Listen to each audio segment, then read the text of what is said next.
Welcome to Rare Connection, the podcast that connects rare disease patients, caregivers, advocates, and medical professionals, because no one should navigate rare alone. I'm your host, Joanna, and in honor of Rare Disease Awareness Month, um, today's episode is about survival, advocacy, and the power of asking one's life-saving question. My guest, Taylor, is a writer, performer, speaker, and patient advocate who nearly died after the birth of her daughter, when she developed a rare and devastating condition called atypical hemolytic uremic syndrome, also known as aHUS. What began as childbirth turned into multiple organ failure, weeks in the ICU.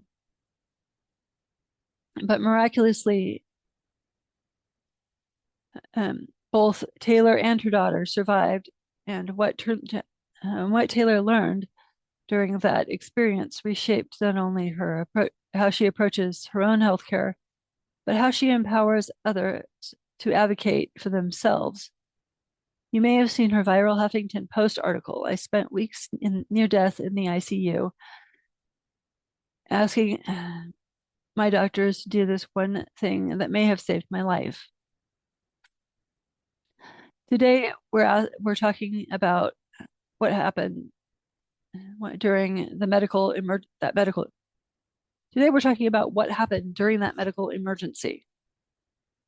The reality of rare disease misrecognition, the power of patient voice, living at the intersection of disability and motherhood, and how humor can coexist with trauma. Taylor, welcome to Rare Connection. Thank you. Thank you so much for having me.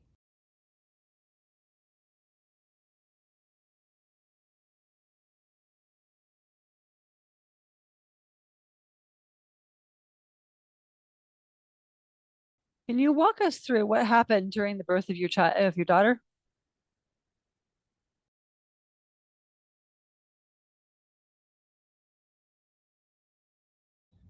Yeah, of course.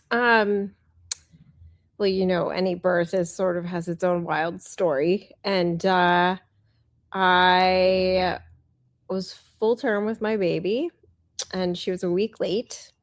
And the doctor said, well, we got to induce. So I went in and, you do all the things, all the uncomfortable things that you have to do to induce a baby.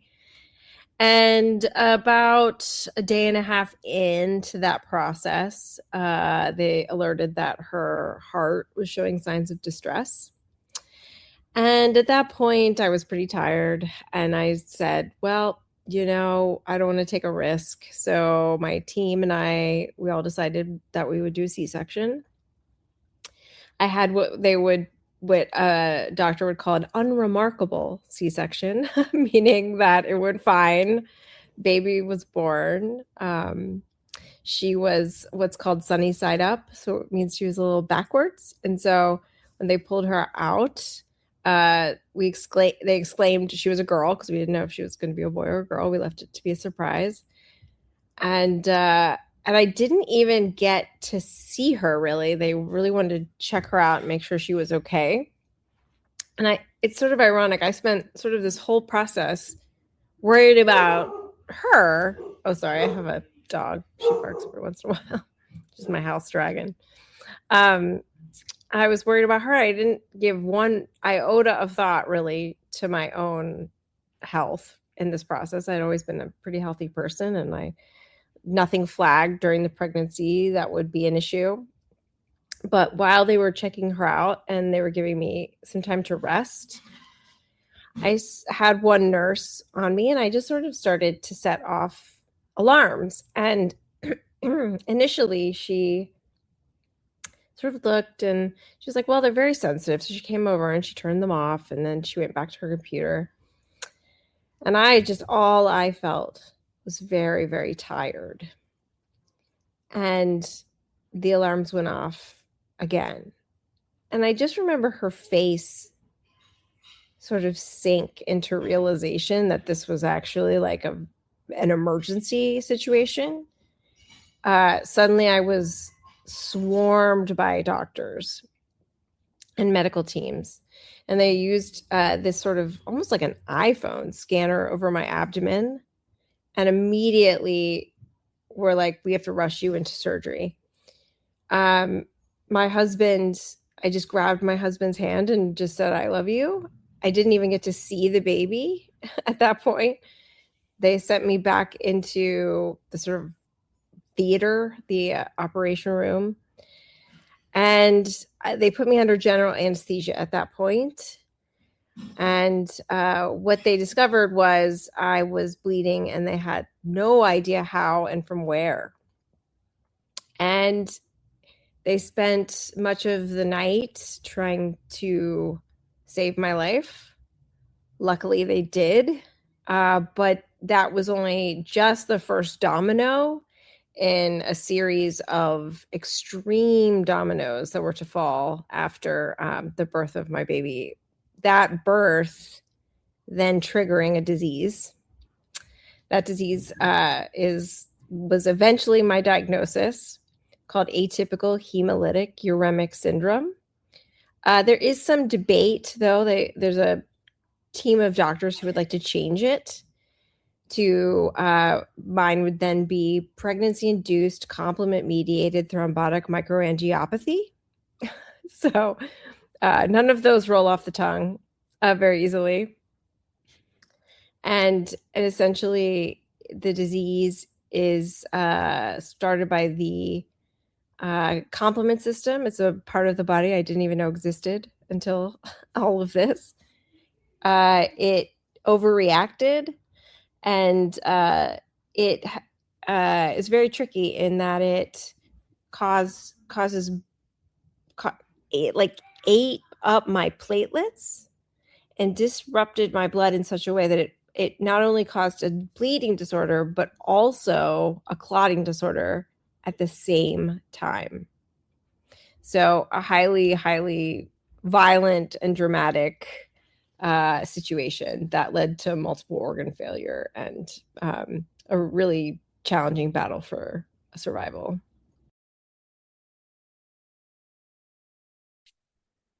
So the signs of a stroke are BFAST. It's balance, eyes, face, arms, speech, and time. In this case, we wouldn't have seen balance and probably not eyes either, because those are two for a normal stroke, but they have been added to the FAST acronym. And so they are normally tested for if you go in for a stroke.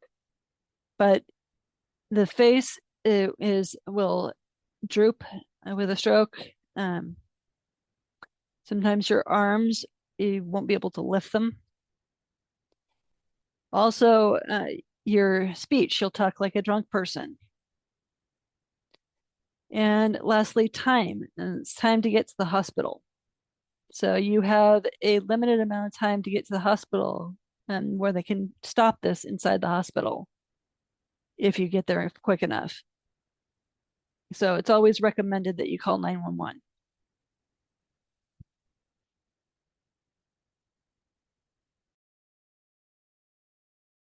When did doctors realize this was not a normal complication? Well, I think when they realized that they could not figure out the source of the hemorrhaging,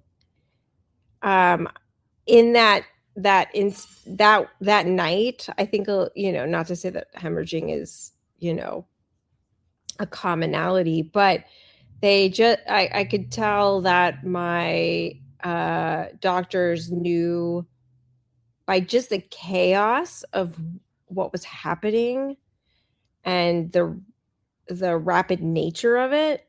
I think those were like profound signs that something deeply challenging was going wrong. That was probably the first sign. The second being my labs. I think there's a lot of things that can happen in birth. And mine also sort of resembled a few other situations that involve thrombotic microangiopathy or TMA or tiny blood clots. There's a condition called HELP that's more common that can present in this kind of way.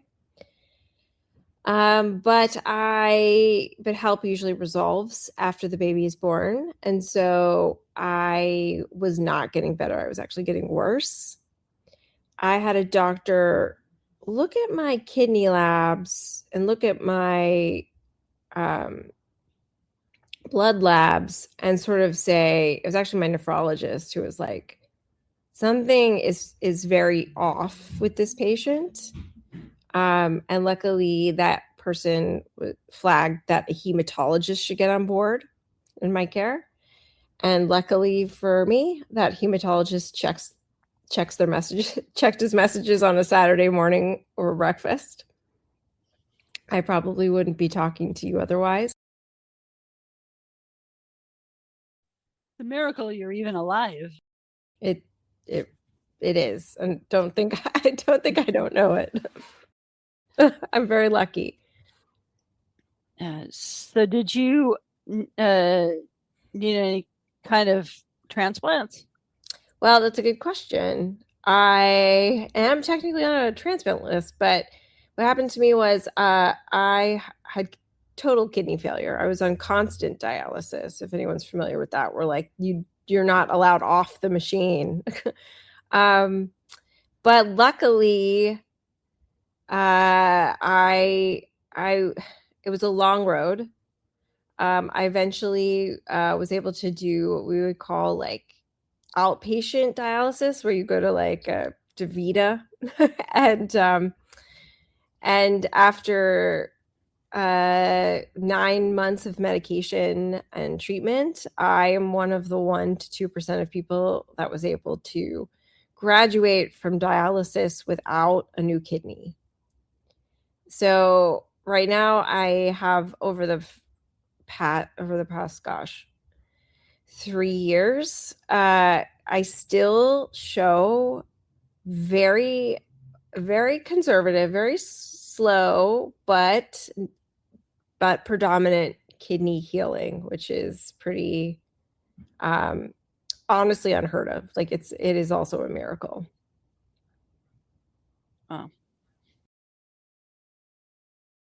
For listeners unfamiliar with atypical hemolytic uremic syndrome, what does it do to the body? Yeah. Well, most people aren't familiar with it, so it's pretty much everyone. The way I like to explain it is it all starts with this system I mentioned earlier, the complement system. Now, the complement system, not to get too into a biology lesson, it's called the complement system because it complements your immune system. A lot of people mistaken this disease for autoimmune. It's sort of like an autoimmune disease is like cousin. It is part of the inherent immune system, but it's not technically autoimmune. But it is my body overreacting. So it's essentially this squad of protective. I sort of liken it to an offensive line on a football team. And they do, in a normal working body, a really great job at attacking bacteria. They sort of run together and they swamp a bacteria and neutralize it. In a normal working body, there's sort of refs that make sure you go like, oh, that's a normal cell. Don't mess with that. That's not. So let's get that one. In my body, when I gave birth, somehow the refs stopped working. So this like squad of football players decided to attack their own team, the stands, all the people, the refs, everyone selling popcorn. They left the stadium and then they're attacking the public at large. So essentially, this squad just started attacking willy-nilly my actual healthy cells.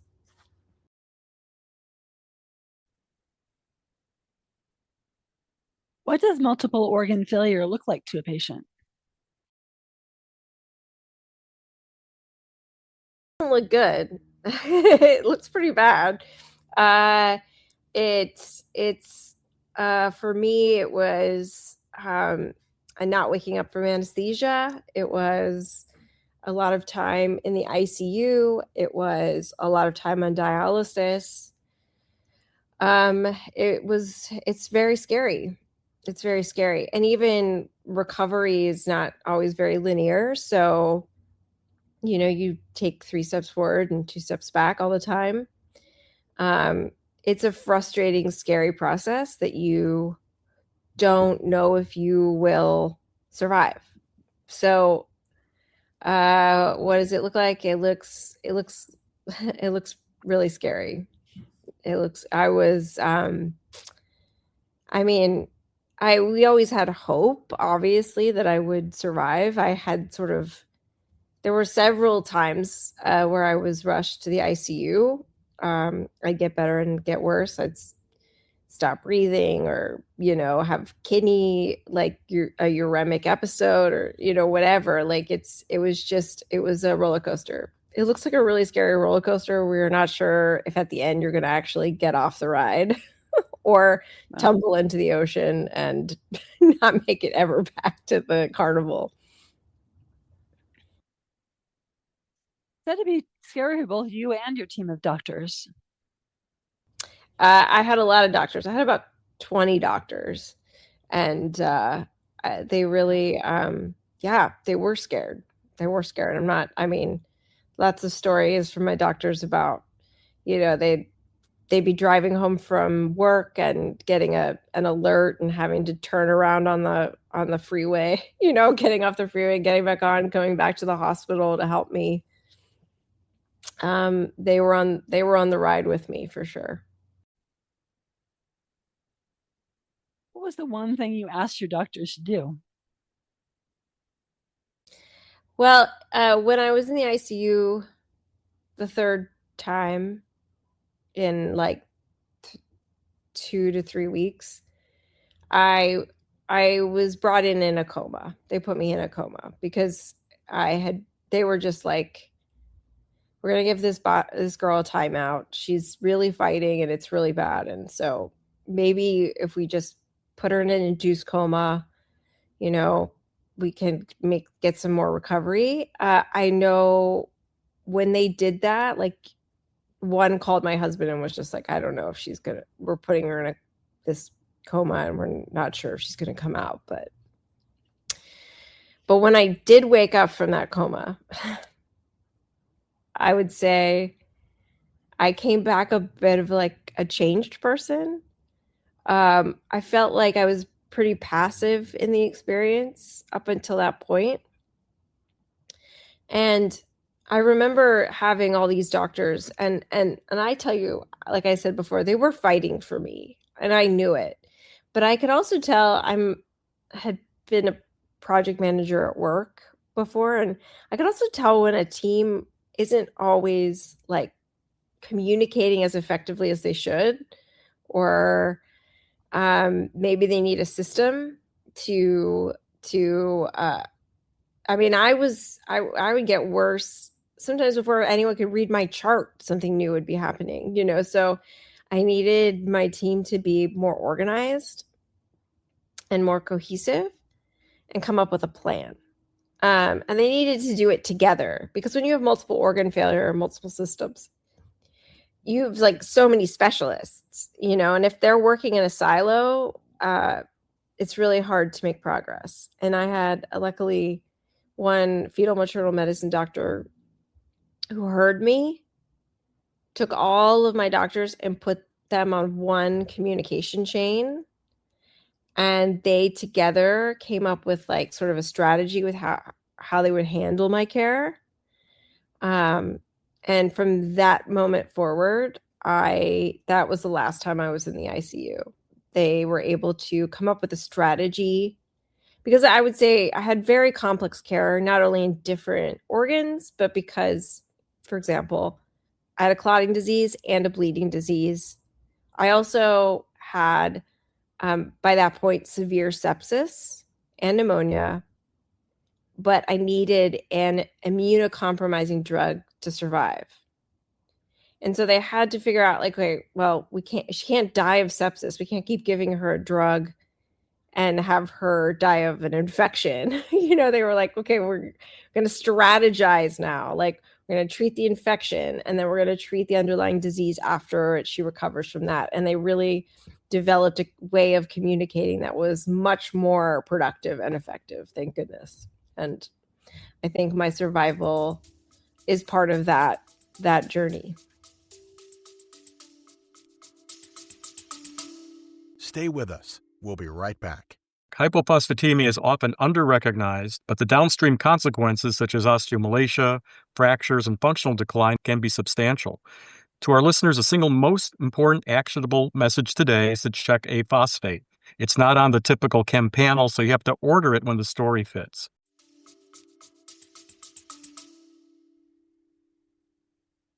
What gave you the mental clarity to ask that in the middle of chaos?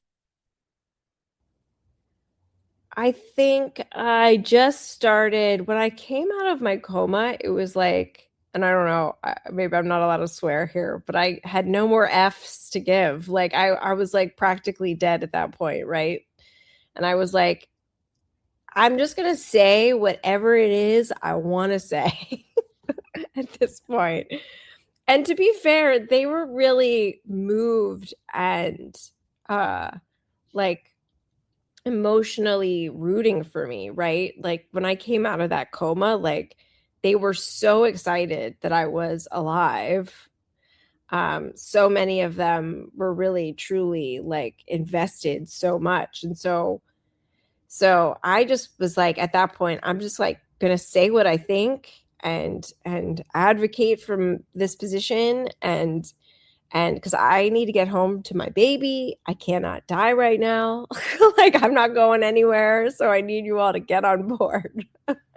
And I think just that sheer, like, I don't know, there was no artifice anymore. Like, what did I have to lose but my life? So I just, I came into my own and found my voice.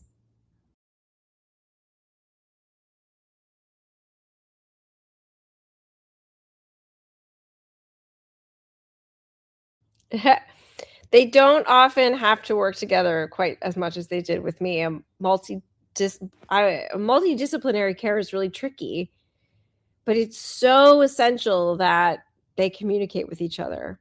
And often with my disease, the ongoing care involves a nephrologist and a hematologist. Like you need them both to work together to get the best possible care because the disease is so complex.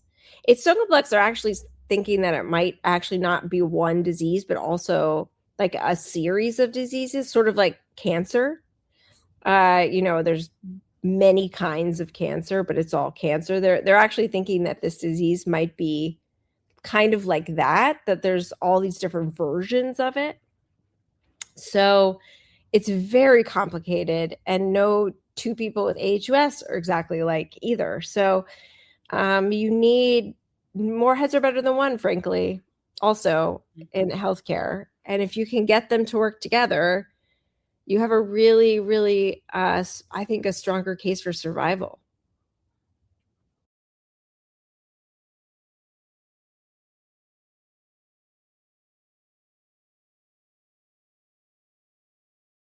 It can be very, very hard. And I do think that I'm not sure how often doctors are, they have to work in teams themselves, but they're often used to being the boss of their team. Yeah. Or they're a hospitalist in a system where they hand it off, but and they don't always agree. And that's still true, right? In my ongoing care, even my doctors don't always agree, and I end up being the one that has to like weigh decisions and decide using what I would call shared decision making. But I do think more heads are better than one, and if you can get a team that can work together, it can be really, really impactful and great for outcomes. Mm-hmm.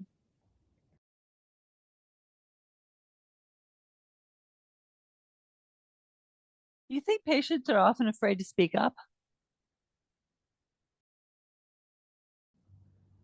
Yeah. I mean, I think we often feel out of our depth.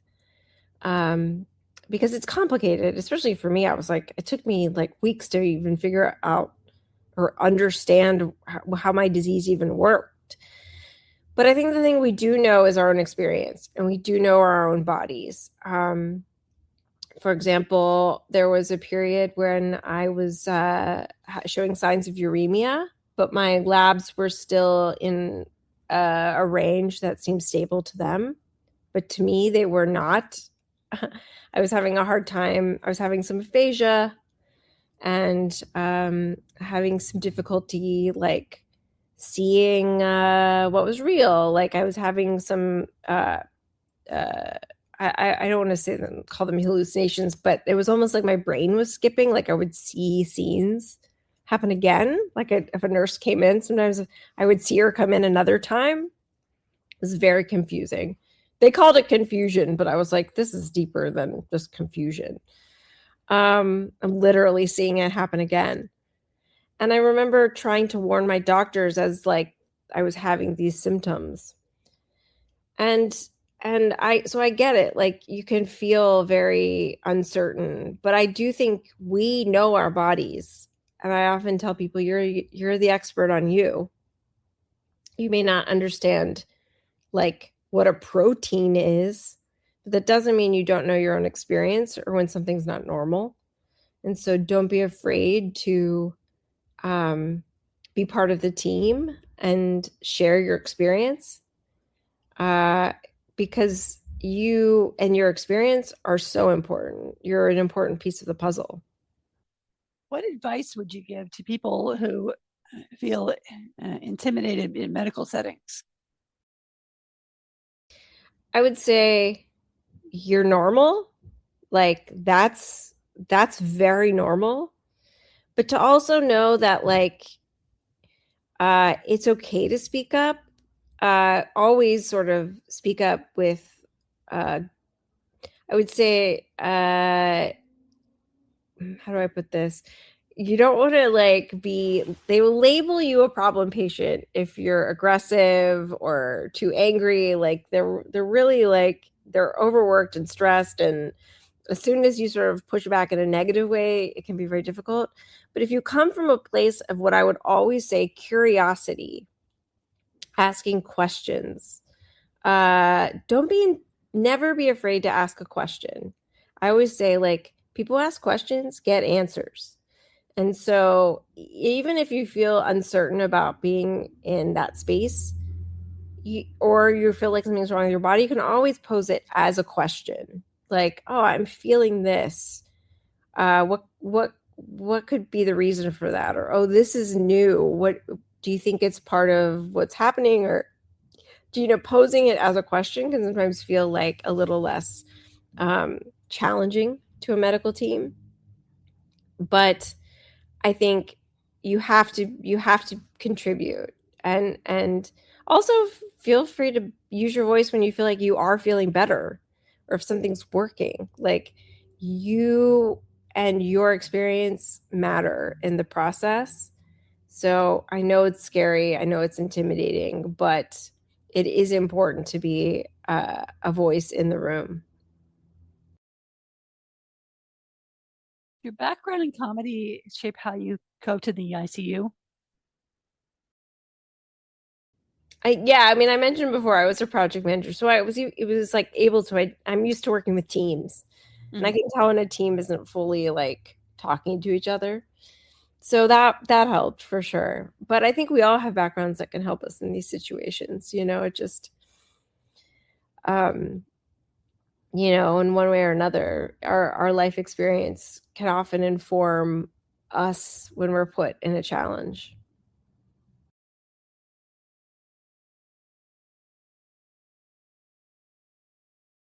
How has humor become a survival strategy? Oh yeah, I mean, I use humor a lot. They even put in my chart in the ICU making jokes, and and I think sometimes they thought I was better than I was just because I was cracking a joke. But I was like, it's really funny. I've never been funnier than on my deathbed. Like you make a joke when you're dying, people laugh.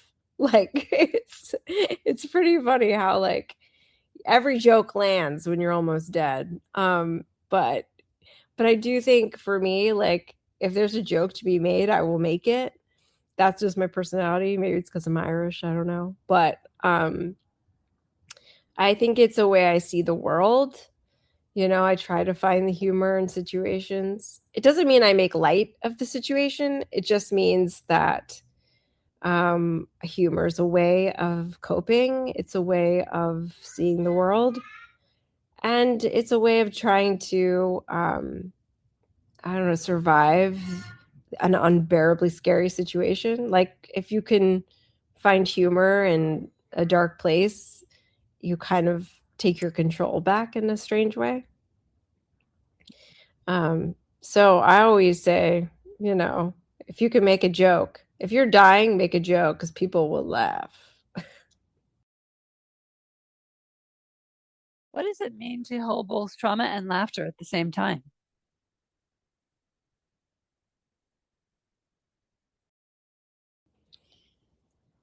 For me, I think I've always been someone that does that.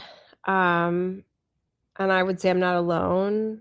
I mean, a lot of comedians have a dark side. That's the truth of it, right? We hear that all the time, right? And a lot of the funniest people I know have really been through a lot of hardship.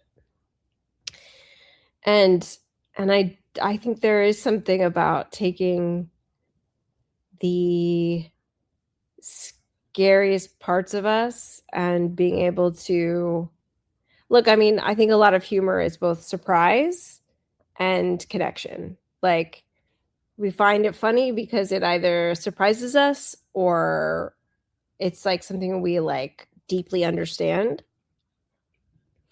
And I think both of those things are very very common in this like survival experience. I also think I use humor to connect. You know, I'm not making jokes by myself, you know, in a room. You know, sometimes I'll think about one, but like, you know, it'll make me laugh. But like, you know, with my team or with my husband, like it's just a way of taking back power in a situation. And honestly, it's a lot. It's very difficult when everything is really scary, right? Like Mm-hmm.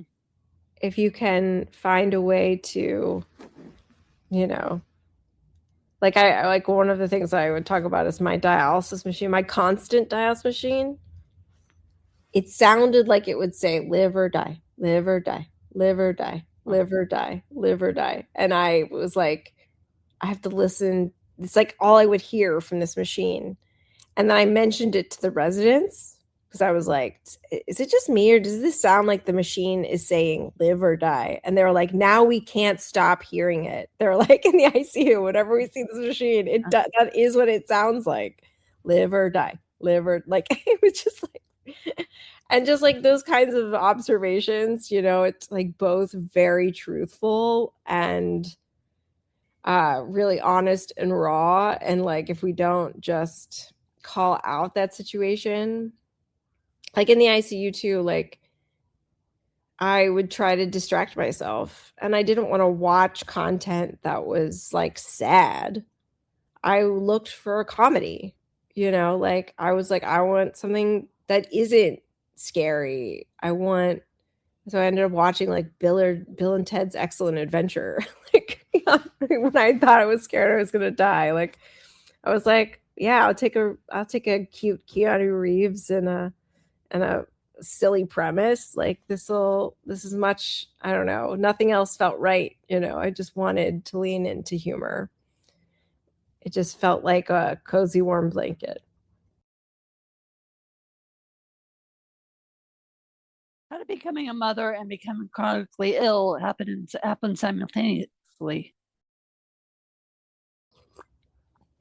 I don't know. That's like a whole other episode. That is definitely, it's been a challenge. I think I had this like vision of what I had in mind for motherhood for me. And the reality did not match that.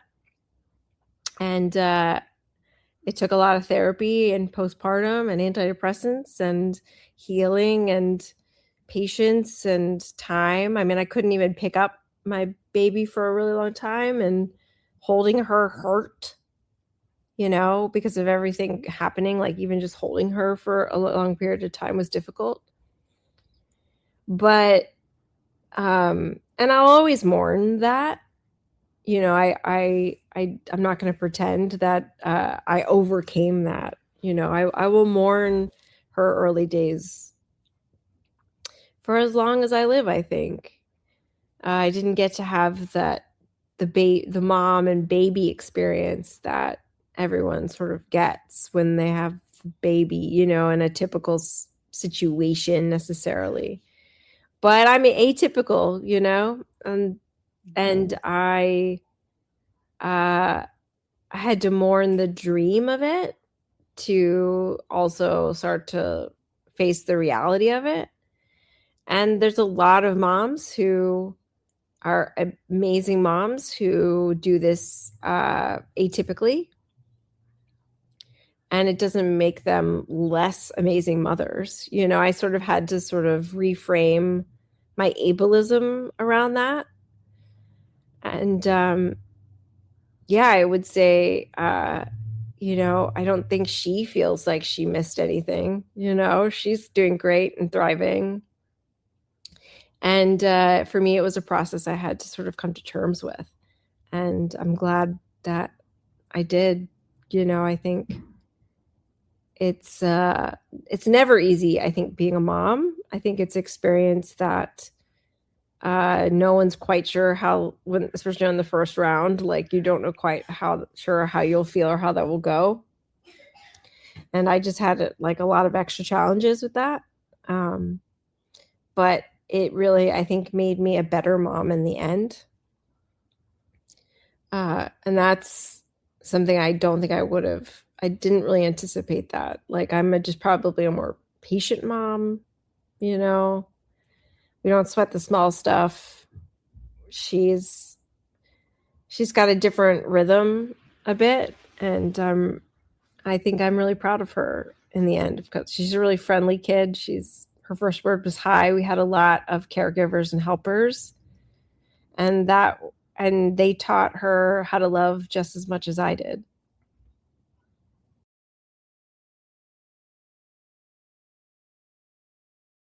How has your understanding of strength changed? Oh gosh. I don't think I think it changed my understanding of it for myself. I mean, I think I saw a lot of strong people doing amazing things, and I just didn't think that applied to me. Like, not that I didn't think I wasn't strong, but I just was like, oh wow, I was really impressed by other people's abilities to overcome challenges. And I just never thought that I would be one of those people. I just made it, 41 years, pretty boring health-wise, being a supporter for other people. And I that's the framing I give for a lot of my patient advocacy is it's just reminding folks that the only difference between being a patient and not is really just luck. It's the luck of the draw, right? Every person will be a patient at some point. And yes, there's different degrees of that, but it's an inevitability, not an if.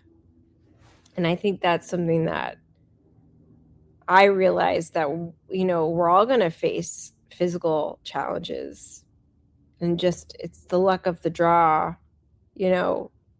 about when.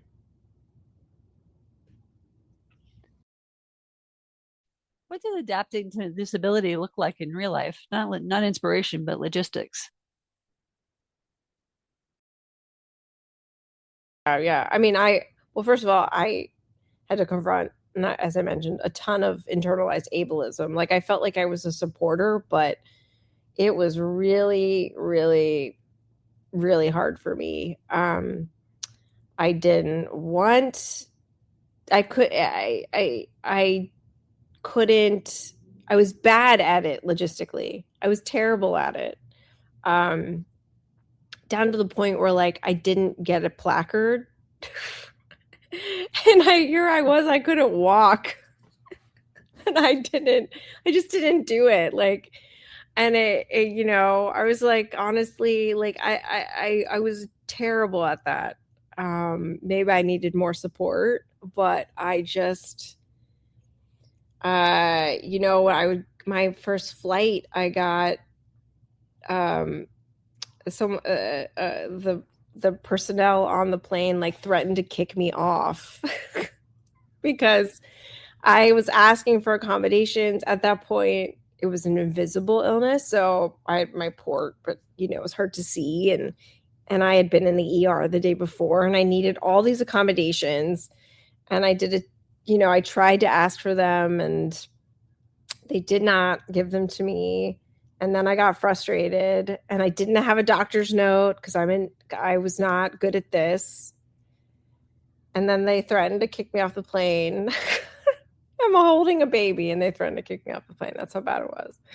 So I was bad at it logistically. I'm getting better at it now. I've had different levels of healing. I live on this bridge between ability and disability. Like some days for me, I'm much better than others. Some days I need more support. And I think that living in a bit of a fluidity can be a challenge for me, because sometimes I'm not good at preparing ahead of time. So it's a learning process. It's a learning process every day. But I hope to think I'm getting better at it. But, I have to say, I wish I were better skilled at that aspect of living with disease, for sure. Still a, what do you call it? A work in progress. What inspired your Substack, Rare Disease Scroll? Well, actually, I started writing when I was on dialysis, actually. And that's when I started writing my book. And I just had a vision for it. And I had all this time. I don't know if everyone's familiar with dialysis, but it's almost like going on a plane. You get stuck to a machine, and you can't like leave this chair for like 4 hours. And a lot of people sleep, but I had always had a hard time sleeping. So I needed to distract myself. And so I had the vision for this book, and I was just like, I'm going to write it in dialysis. But then I realized how long it took to get a book traditionally published. It was like, and I really wanted to like connect and help with people, share what I'd learned now. And that's what made me start the Substack, because I was like, oh, this is a much more direct way. I can write an article and immediately publish it and share it with folks if we want to. And it's been an amazing tool to connect with others and share my story, but also it has its own community, and I read such beautiful work by other folks. So if folks aren't on Substack, I really recommend getting on it. There's some beautiful work being done there, and it's a great community. Why is storytelling important in rare disease awareness? Oh, I just think storytelling makes it's so powerful. I mean, look, facts and figures have their place, but that doesn't change hearts and minds. And I think we have to use our stories to, look, the patients in this country, whether it's rare disease or just being a patient, like whether maybe you don't have rare disease, maybe it's cancer or what have you. But in the rare disease space specifically, we're sort of shouting from the void, a lot of us, there's not a huge community behind our disease, so we kind of have to shout to make impact. And the best way to do that is, in my mind, through story. And our own stories have such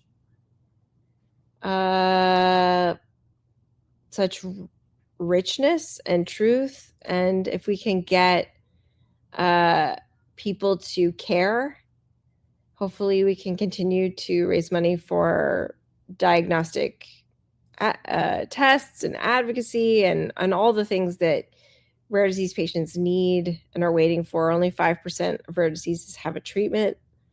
So I think, getting science is moving incredibly fast, and I'm really encouraged by what could happen in the next decade. But I think story will help us get there, at least just when it comes to funding. What does your partnership with WebMD mean for patient visibility? Yeah, I'm really thrilled to partner with them. I try to find ways to elevate rare stories, and at least, my disease in particular, but also just experience of living with a chronic rare illness. I think chronic disease is a really commonality. I think that's true, but I always try to weave in the rare realities when I can. We sort of collab on what we will talk about, and I'm always like, okay, well, let me try to sneak in all the rare stuff I really want to care about and want to get out there into the mainstream. So it's a collaboration for sure, but I do think rare stories, we're not that, in the aggregate, we're not that rare, right? Like each individual disease is rare, but there's a lot of us living with a rare illness. And so I think collectively together, we could be a powerful force. And I'm just trying to be a voice in that. Mm-hmm. For reference, 30 million people live with one of over 10,000 rare diseases. That's 1 in 10. The best evidence of this is Every Life Foundation's Rare Disease Week on Capitol Hill, which is this week. Every year, they fill four flights of stairs and counting with overflow for a picture. What do you hope your upcoming book will change? A few things. My book is about a lot of things. I think there's a lot of things that are not rare, right? In the sense of being a patient, of a lot of people, a lot of women have issues also with childbirth and things like that. So those are like the commonalities, and then the rare experience on top of that. So I think by sharing my story in that way, it's a story of just one person who had an insane medical experience and survived it, and how that happened, I think is really powerful. And also how I really mentally survived it, because it didn't just stop at this experience. I got laid off after it. I had to reframe my entire life. The sort of, again, the domino effect of this experience was huge. It changed my entire life trajectory. But I would say it took me from being a person who didn't have any ambitions outside my own goals, and gave me a greater purpose. And I think that was a really powerful experience for me. And I hope the book serves as just a window into how that can happen for someone. I think sometimes when you're young and you're just sort of in your own silo, looking outside that experience was really powerful, at least for me. But also, I think it was absolutely a journey of being a patient and finding my footing in that experience, because I think that's a really hard thing. Being a patient is a skill. right? And I really wanted to take all the things I learned and just give them to everyone so they don't have to learn it the hard way. How can people listening or watching support your work?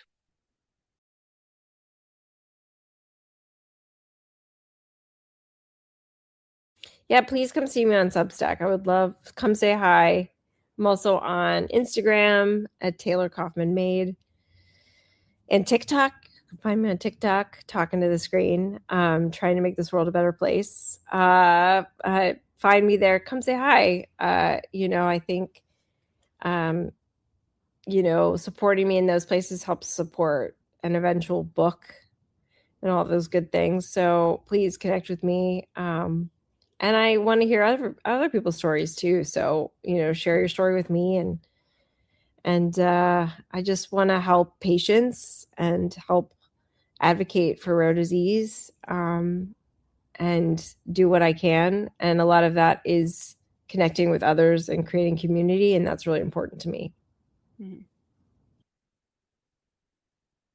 Taylor, thank you for sharing not only your survival story, but your vulnerability, humor, and advocacy. Rare Disease Awareness Month reminds us that behind every diagnosis is a human being, and often a story of resilience that the world needs to hear. To our listeners, if today's episode resonated with you, please subscribe to A Rare Connection and share this episode with someone you know, someone who needs to hear it. This is both an audio and a video podcast, and it is on multiple platforms. If you're watching on YouTube, on my channel, Rare Chef, comment below and let us know what stood out to you. If you're listening on audio, use to send me a text link in the show notes. You can also follow Rare Connection on X, LinkedIn, and Facebook. And as always, this episode, it brings up feelings of overwhelm. Please know support is available. In the US, you can call or text 988 for the Suicide and Crisis Lifeline. You can also text home to 741-741 to connect with a trained crisis counselor. You are not alone, and your voice, it matters. Thank you.